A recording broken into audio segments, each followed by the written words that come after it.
Christmas is a wonderful time, full of tradition, food, and family. Nope. Christmas. It's a wonderful time, full of tradition, family, and food. Every Christmas, I seem to gravitate towards one particular story that I think encompasses the importance of Christmas, and peace, and connecting with one another.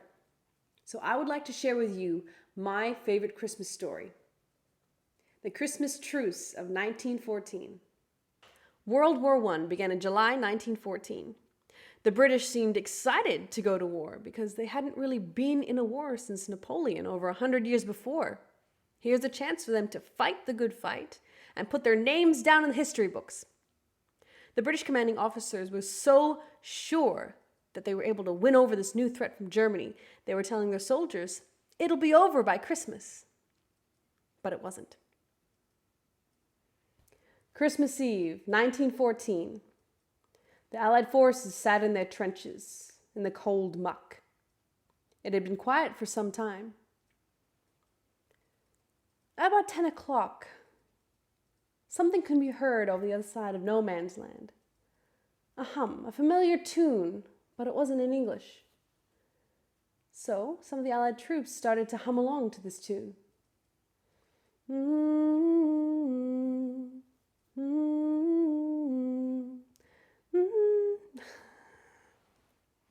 Look who joined. Then there was some shouting from the other side of the battlefield. "Come over here!" in a thick German accent. "I come halfway, you come halfway," was the reply. So a couple soldiers went up and over into no man's land. And it was still quiet. No gunshots and no artillery. So more soldiers got up and over into no man's land to see what was going on. And what they saw amazed them.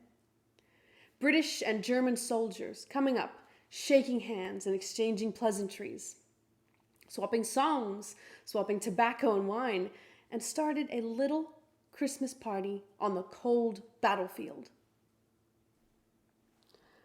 There was a game of soccer that was played on no man's land, or at least even a kickabout, and I only found one source that said the ball possibly came from the English side. Now, we don't know who won the game, but I don't think the soldiers really focused on that. There was a game of soccer, or at least a kickabout done on that.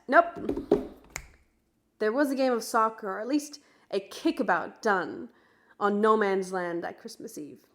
I only found one source that said the ball possibly came from the English side. Who won that game? We don't know, and I don't think the soldiers cared who won.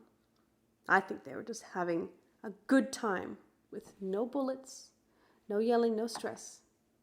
They were having a good time together to celebrate Christmas. After that Christmas Day truce in 1914, there haven't been any Christmas truces or any ceasefire or truce for any holiday. And this was done by ordinary people wanting to celebrate Christmas because they were far from home. And I think this story is also a wonderful reminder that wars are not fought by grandeur people, politicians, or kings. Wars are fought by the ordinary person. Bruce Bairnfather, a second lieutenant in the British forces, summed up his experiences that day with this: "Looking back on it all, I wouldn't have missed that unique and weird Christmas day for anything." That is my favorite Christmas story, the Christmas Truce of 1914.